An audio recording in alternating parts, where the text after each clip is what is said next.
What is going on, everyone? My name is Andy. Welcome back to another video, not an FPL video today. Obviously, where have you been if you've not seen this announcement about this new European Super League? And I wanted to talk about it, right? I wanted to do a video on it. To be honest, I'm not quite sure how this is going to go. I've got a load of stuff up, like announcements on club websites, the website for the league itself, some tweets that I think have been quite good about it, and I'm just going to talk about it. I'm probably not going to do too much editing with this. I'm just going to try and talk the whole way through. Hopefully it won't be too rambly about what it means, what it might mean for clubs, why it's potentially a bad idea. Surprise, surprise. And also why it just doesn't seem very fair at all. And yeah, usually this is the type of video that I would put on another channel, or I do have like a football channel, but I haven't used it a huge amount. Maybe that will change in the future. Hopefully it will. But this felt like too big a thing not to just put on this channel. So if you're here for an FPL video, they will be continuing. Whether or not it's today or tomorrow, I don't know. At the moment, I can't really be bothered, but I'm gonna have to do it at some point. Like, I still love FPL, etc. It's probably not going anywhere. But who knows? This is more about football in general. So if you're here for FPL, good time to switch off. If you want to hear my thoughts on this, then let's get into it. So like I said, I'm gonna go through some of the announcements that have been made, the kind of statements that have been put out by all the clubs in the same manner across all their websites. I find it quite funny that some of the clubs, Man United in particular, when I woke up and I saw on Twitter that this was a thing, because I'd gone to sleep thinking that the announcement hadn't happened, almost naively hoping that the whole thing would blow over. And I saw that people were talking about it, so I went straight to the Man United Twitter account, and they hadn't even tweeted about it, right? That just shows you the backlash they knew they would get, and they just don't care. They're just doing it anyway. And I do think, before we get into this much more, it's probably important to, for anyone that doesn't like this announcement, which I'm sure is probably most people watching, it's probably a good idea to direct your anger at the right people. Like, people running admin accounts that they've got a job to do. I've just seen that Man City are tweeting about Joe Hart's birthday. I'm sure that's a scheduled tweet that's been there a long time. Mourinho's just been fired. I'm sure that's going to take kind of top news for Spurs. But, managers and people asking for players to come out and condemn this. It's a hard position for them. Obviously, it'd be great if they did. But they don't necessarily know what's going to go on. They don't know what's happening with the Premier League and stuff like that. And they're not really the ones at fault here. I mean, football in general, we're not naive. I'm not naive enough to sit here and think that it's not all about money anyway, right? These clubs are being run as businesses, as they should, right? They should be run as businesses so they don't go out of business, and so fans don't lose their clubs. But we know that a lot of the owners that have come in, the Glazers at Man United, they're just in it for the money. They don't care about Man United. They never have. And it's the same for some owners at other clubs. And just for anyone that's maybe watching this that's never watched any of my videos or doesn't know, I'm a Man United fan. I have been for a while. I'm not from Manchester. You can call me a glory hunter or whatever you like. I don't really care at this point.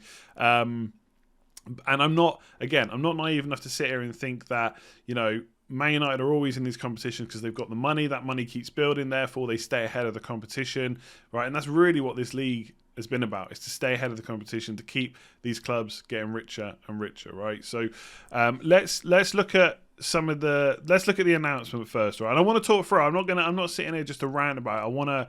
I'm kind of quite down about it, but I wanted to do a video anyway.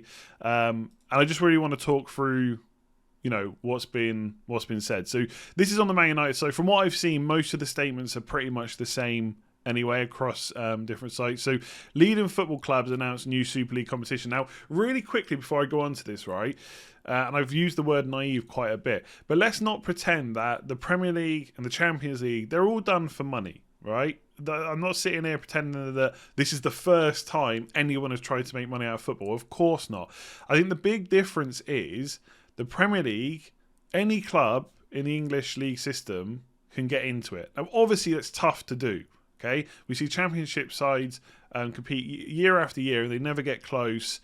Maybe they drop down, they come back up to the Championship, but it's possible, right? We've seen anyone can get into the Champions League if they finish high enough in the league. Again, it's difficult, right? Once you're at the top and the money, like obviously Chelsea had Roman Abramovich, Man City have been taken over, they then got the money to compete. And obviously when that happens, it becomes tougher for teams below. But look at Leicester, they won the league, they got into the Champions League. West Ham and Leicester this year genuinely have a chance to get into the Champions League.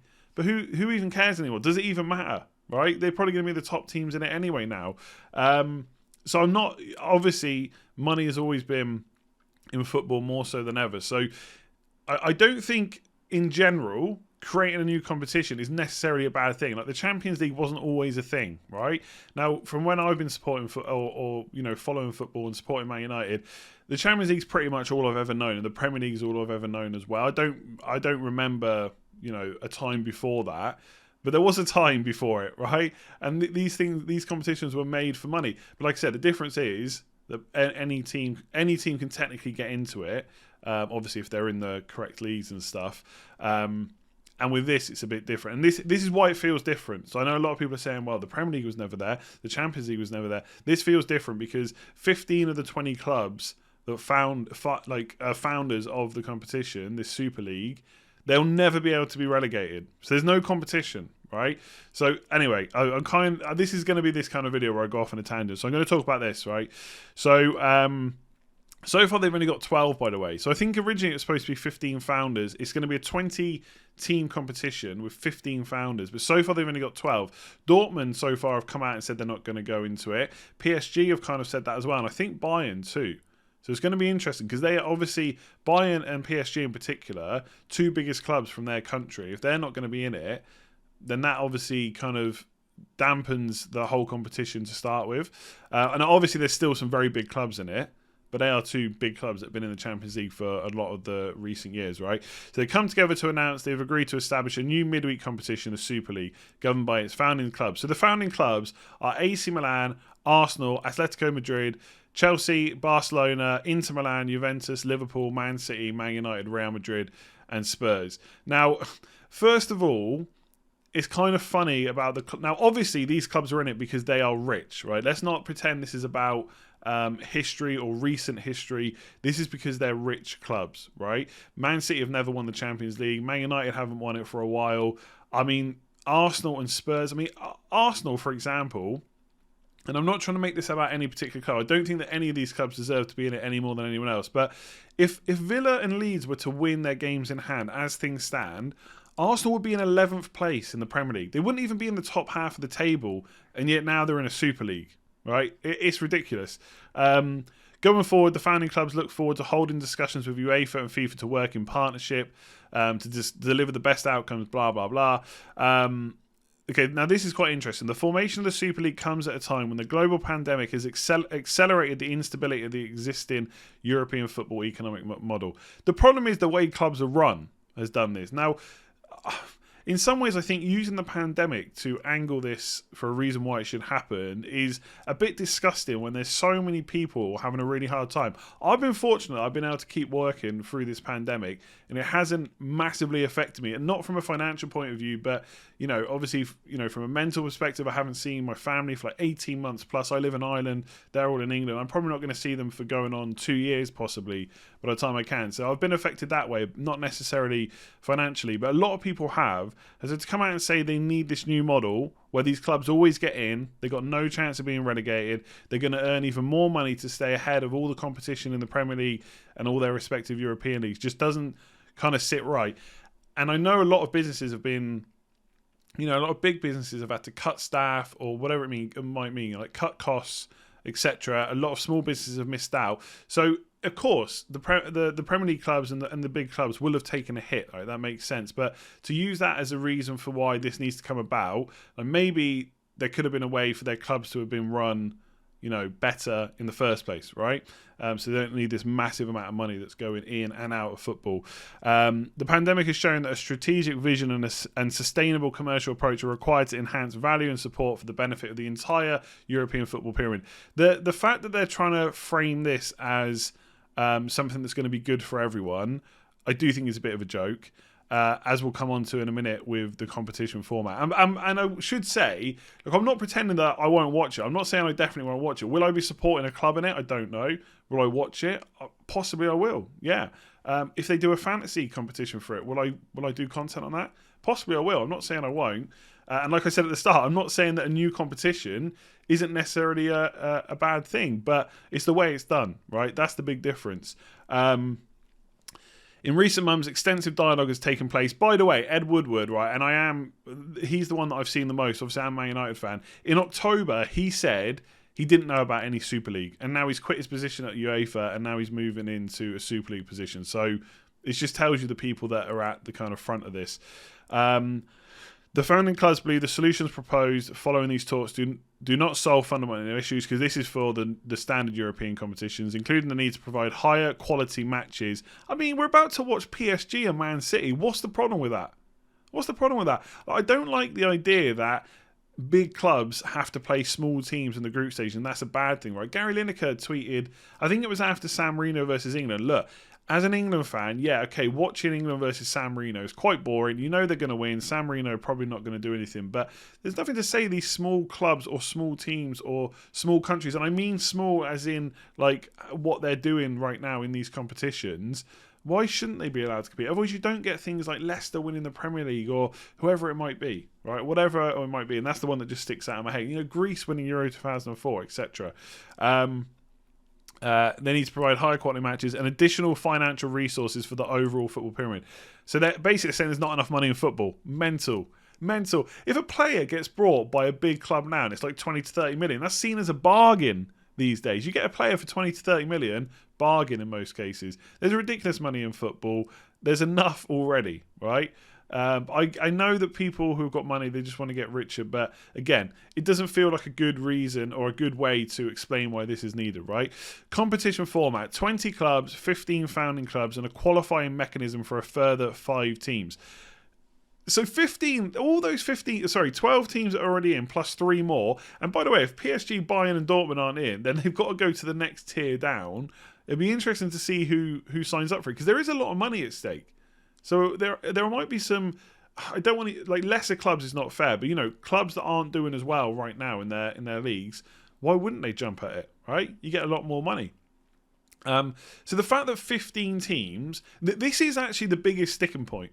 I think if they came away and said, we're doing a new competition, there's going to be this much money for the ones that compete, this is how you qualify, anyone can qualify from these European leagues, job done. The problem is, all 15 clubs are always going to be in there. There's no competition, right? If Spurs are bottom of this 20-team European league, who cares? They'll be back in it next year. They'll get a massive payment. I'm sure the clubs right at the top that win it will get more money, but who cares? You're in it every year. Like this year, for example, the Europa League is massive to Arsenal because they ain't getting into the Champions League by top 4. Spurs are going to struggle to do it as well, get into the top 4, I think. With this, it doesn't matter. They're in it. Who cares if they come 10th in the Premier League? The money they're getting from this is ridiculous. That lack of competition is the biggest problem, right? I've seen a few people say, what's the problem? They like it. And fine, if you've got the opinion that you think this is a good idea, you don't like the Champions League, Europa League, fair enough.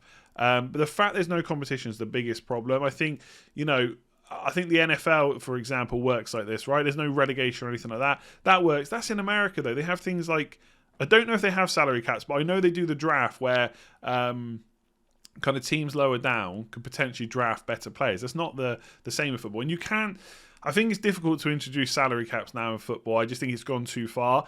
And plus, you can't just do it in one country. The Premier League can't introduce a salary cap because all the players will just leave. So I think that's a whole bigger discussion, right? But this is the biggest problem. You get 5 teams from all around Europe can come and join, just 5, and the rest of them just get in no matter what. That is the biggest joke of the whole thing. Midweek fixtures with all participating clubs continue to compete in their respective national leagues. Now, from what I gather, and I am talking about this mostly from a Premier League perspective because that's what I follow, that's what I watch. The Premier League have to give permission for this, right? They have to give permission to allow the clubs to play. So if they say no, and it would be a big, hard stance for them to do that, then what do these clubs do? Do they leave and just play in the Super League? Is that a possibility? That would be massive. And I think that's one thing that people want to see kind of what happens next. So I saw this tweet from Brian Swanson from Sky, who basically tweeted the Premier League media release. So this was last night. So this was before the league was announced, the Super League. And the Premier League condemns any proposal that attacks the principle of open competition, and that's the big key. It's not open competition. And sporting merit, which are the heart of the domestic and European football pyramid, right? So they've basically come out and condemned it, but they haven't necessarily said what's going to happen. Will these teams be kicked out? We saw Gary Neville last night, for example, saying that these clubs should be docked points, relegate them, etc. And maybe they should. Midweek fixtures with all participating clubs continue to compete in their respective national leagues, preserving the traditional domestic match calendar, which remains in the heart of the club game.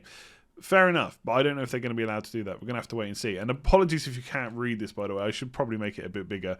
Now this, an August start with clubs participating in 2 groups of 10, playing home and away, top 3 going to the quarterfinals, etc. So it's basically a league, then a knockout, right? Similar to the Champions League, but not everyone can qualify for it. Or at least, I mean, I guess people can because there's 5 spots, but the fact that 15 teams are always the same is ridiculous. And the thing is, one of the arguments is going to be those teams are always in it anyway. But who cares? That shouldn't be the case, right? As we're going to find out in a sec, right? I mean, look at this tweet here. Let me find the right one. So this is a guy, Daniel Yates. I don't follow him. Maybe I should, but I saw this tweet. So AC Milan, no league title since 2011. Inter Milan, no league title since 2010. Juventus are currently 4th in Serie A. Atletico haven't won the league since 2014. Arsenal, no league title since 2004. And again, like I said, they currently be in 11th if Leeds and Villa won their games in hand. Chelsea are 5th. Man United haven't got a league title since 2013. Okay, Spurs is making a bit of a joke of, but what have they won? I can't even think. I think they won an EFL Cup at some point over the last 20 or so years. And so, yeah, this is where it becomes a bit of a joke for me. And why, I don't know, I just don't like the whole thing. As it stands right now, maybe they'll change it for the good. I doubt it, though. As soon as practicable, after the start of the men's competition, a corresponding women's league will also be launched, helping to advance and develop the women's game. That is good, right? If that happens, that is good. And I say if because, one, okay, maybe they will do it, but how much money will be involved? And I mean, women's football is like a whole different discussion, but one of the counter arguments you always see is, well, the men's football makes more money, etc. Well, one of the reasons for that is the men's football gets more investment. Women's football doesn't get anywhere near the same investment as the men's. Therefore, it's never able to compete. And the whole, a women's team would never beat a men's team. It's just such a ridiculous argument anyway. They don't need to. No, in any other sport, women don't compete against men. That's absolutely fine. But to have their own league, it would be good. So if they do that, and it does help the women's game, that is possibly one good thing of this. The question on my mind is, though, do we trust the people at the forefront of doing this? Absolutely not, right? And that is the problem. The new annual tournament will provide significant greater economic growth and support for the European football via a long-term commitment to uncapped solidarity payments, which will grow in line with the league revenue. So the league gets more money, clubs get more money, right? These solidarity, this is why I shouldn't do this without editing, right? Payments will be substantially higher than those generated by the current European competition, expected to be in excess of 10 billion, yada, yada, yada. In addition, the competition will be built on a sustainable financial foundation. I mean, why can't the clubs be run sustainably now? Founding clubs will receive an amount of 3.5 billion solely to support their infrastructure. So again, founding clubs are already rich, are going to get richer. And the kind of cheek, right? The absolute cheek that these teams think they can go into this Super League and get more money and then come back into the Premier League, for example, their own domestic leagues, and already have they've already got a bigger advantage than all the other teams. And now they're going to have an even bigger one, right? Absolutely ridiculous. Florentino Perez, president of Real Madrid and the first chairman of the Super League, said, "We will help football at every level." They won't, and they will not do that. That's something to make this sound better than it is. I just don't see how that will happen. And take it to its rightful place in the world, where it's already the biggest sport by a long way. Football is the only global sport in the world with more than 4 billion fans, and our responsibility as big clubs is to respond to their desires. They already get that in the Champions League. No, I haven't found a single. I'm sure there's some, right? And leave a comment below. I'm not saying my opinion is correct, right? Although I'm sure a lot of people would agree with it. There probably is some fans that want to see this, but I just don't see the problem for me is the lack of the relegation. Right? Who cares? Oh, Spurs, Arsenal, Man United, whatever have come bottom of the league again. Oh well, they'll be in it next year. That's kind of the feeling with it, right? This is just more obviously quotes from the chairman, etc., who are in it. Joel Glazer, co-chairman of Man United and vice-chairman of the Super League, said, by bringing together the world's greatest clubs and players to each other throughout the season, the Super League will open a new chapter for European football, ensuring world-class competition and facilities and increased financial support for the wider football pyramid. Again, a bit like the women's league stuff they're on about doing. If it does, right, if this goes forward and it does provide more money to the wider football pyramid, then fair play. But I think everybody would be massively skeptical about that happening. And that is the biggest problem with the whole of this thing. Plus, only 5 teams at a time can get into this. So how much... So Man United, Man City, Real Madrid, etc. are doing so bad financially that they want to go into this new league to get even more money. And their sole reason to do that is to give that money back to the wider football pyramid. I would question that quite a lot. So yeah, that is the statement that most clubs have put out on their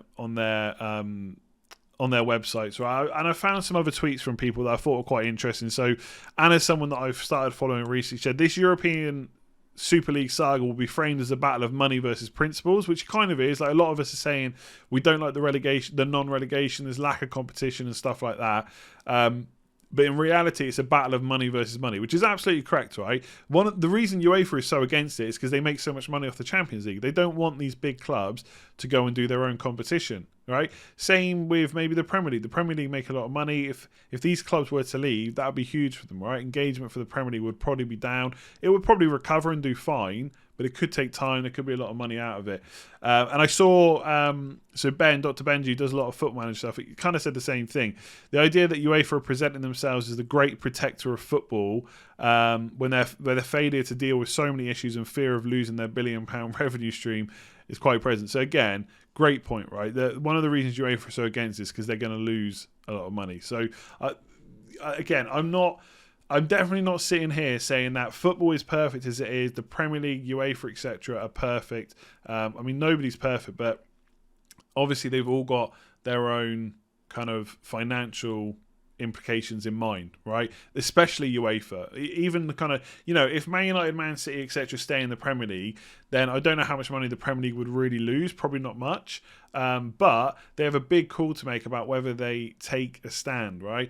And look, I don't even really want to get into a conversation about, do you stop supporting these clubs or what? Because this is still all quite new. There's going to be loads more stuff that comes out of this. This is going to be a saga, I would say, that draws on. But the fact that clubs have left the ECA, which means they basically left the chance to play in the Champions League, etc., from what I've seen, is a pretty big statement to say this is happening.